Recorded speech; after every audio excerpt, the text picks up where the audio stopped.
getting the cars pushed back. Let's fire them up, shall we? Let's fire up the Brisker F1s. We have two Brisker F1s coming in. First of all, a 1950s car. This is a Ford Flat V8 based on a Model B. But we're going to bring in the modern one first of all. We've just been told. Thanks very much. The first one coming in, as you can hear it, 600, 700 brake horsepower V8 Chevy.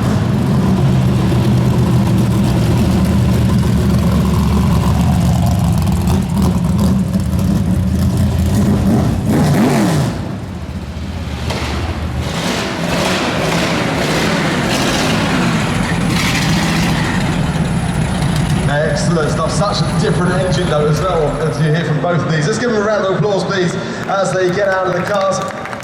And we welcome on stage Frankie Wainman Jr. Do you want to come up on stage? You can use the steps if you want this time, Frankie, why not? Massive round of applause please, as Frankie comes up onto the stage, Frankie Wainman Jr. You can have any one of these stalls you like.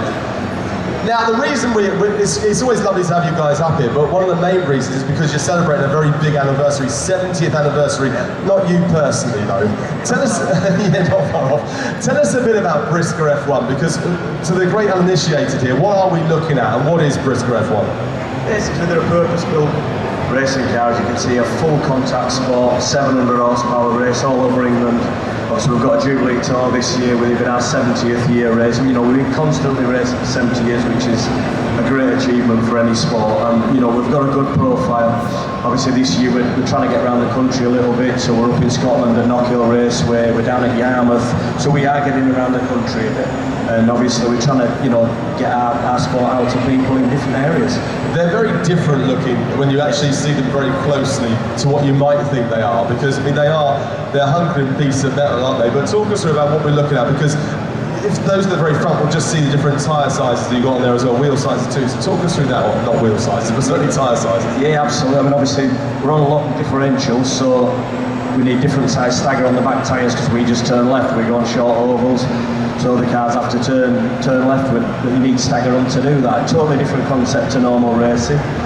Obviously with it being a full contact sport, you know, your faster lads, we always start at the back. You're having to hit cars to get through, and that's what people love. They love the spectacle of the contact and the skillful part of overtaking when you've hit people. You said to me yesterday, it's very much a working man's sport, and that's the roots of it. And how did you get into the sport? Exactly the same. I was born into it. My dad raced before me. Obviously, both my son and my daughter race, my son-in-law, my brother. It gets in you, and obviously, once you've raced one of these cars, I've never wanted to race anything else. You know, it's just such a buzz, and it gets in you.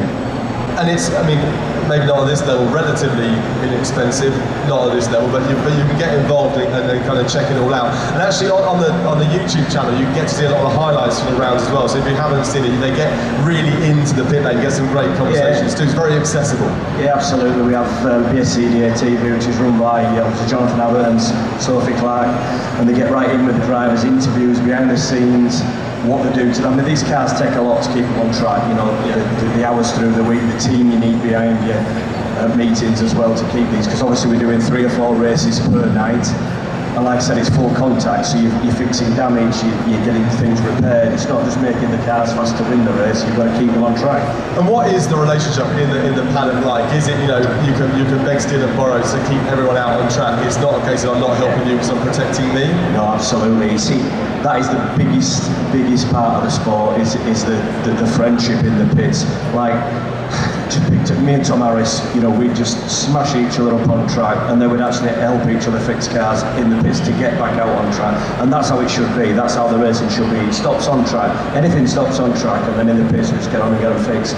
75 years of Formula 1, 70 years in the BSCDA, as you say, with the association. What is so good about the association, and why has it been so successful, would you say? Basically, the drivers involved with it, obviously I'm involved myself now, we keep everything as level as we can because it's us that's paying for everything. So it does make a big difference to help keep cars on track. You know, we need 30, 40, 50 cars every weekend to be on that track. If you haven't got the cars, you haven't got the spectacle. So we need the cars on track. So get the quantity of cars on track, the job needs keeping at a reasonable cost. And that's a big part of it as well, because you've got to make it work for everyone, otherwise there's no sport. Absolutely. You've got top teams that spend hundreds of thousands of pounds on cars, and you've got bottom teams who spend a couple of thousand pounds on cars. But they're as competitive, so you have got to cater for everybody, and I think we do a superb job of that. Just a show of hands from the audience who's been to a Briscoe F1 race meeting. Quite a few. But there's quite a few people that haven't, and this should be the year that you do. And the reason that you say it is because of where you're going to be going to. And when you look at the calendar, it starts at King's Lynn on the 15th of March, goes all the way through to the 15th of November. Yeah. It's a really long season in Skegness. And I said to you yesterday, I was in King's Lynn, midway through last year, and I was doing a totally unrelated job to Motorsport. I was doing a thing for a car auction there, and I came out of the car auction about 4 o'clock in the afternoon, and the noise that was greeted, because the King's Lynn track is right by it, and I couldn't get to it, but I was so desperate to go and find out what the hell was making that noise, and then I looked it up and it was Briscoe F1, and I thought, and I still haven't managed to get myself to that, which is shame on me, because I know people like David Addison, who I work with in British GT. He's a huge Briscoe F1 fan, and you wouldn't necessarily associate Posh Boy David Addison to Briscoe F1. We've got the touring car guys in the cars at the end of last season as well, and they absolutely love the spectacle of it, and the closeness of the fans to a driver. As a driver, for me, you've got to have the fans who want to watch you race. They want to be there. Part of the passion is for them. So it's just superb. You mentioned how sort of that is a working man sport, and is that what you think is the success of it? That it is very grounded in reality. Yeah, absolutely. It is, and it is kept that right through. We've had drivers come in with bucket loads of money, but if they haven't got the natural talent and they don't want to get stuck in and fix that car, they're not going to be a top driver. You've got to keep working. What about yourself then? We know that you've done pretty well for yourself with your career when it comes out to Briscoe F1. You've done all right, I suppose. What are you looking forward to in this year? To add another one to the list? Yeah, absolutely. Just to try and win the majors. I had second and third in 3 of the majors last year.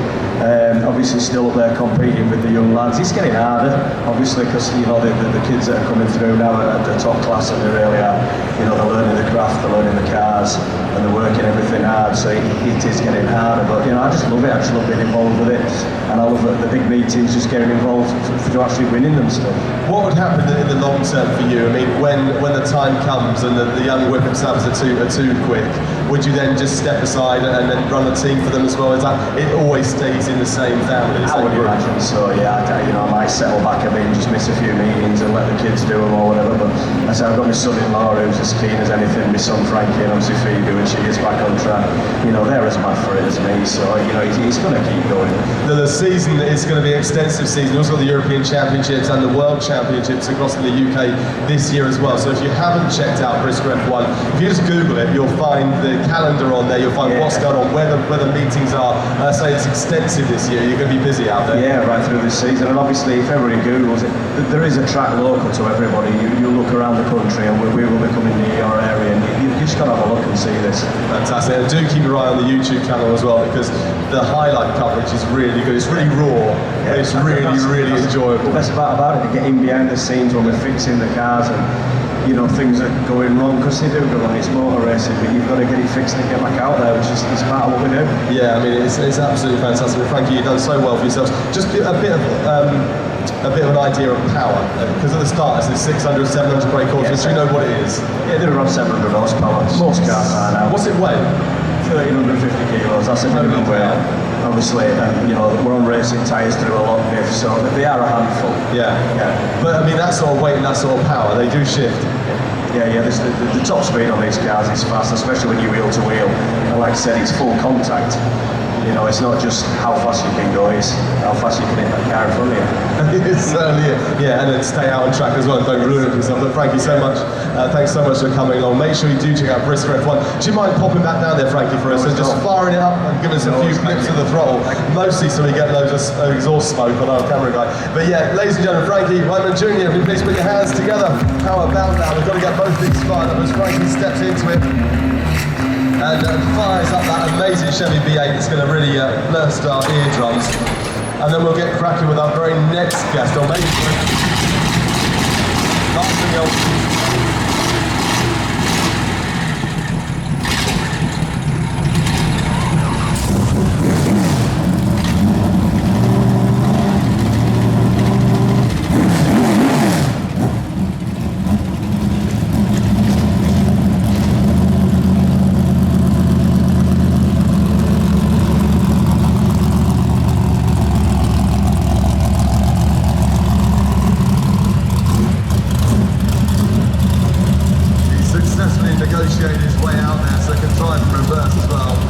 Great stuff. Thank you very much indeed there. Thank you very much.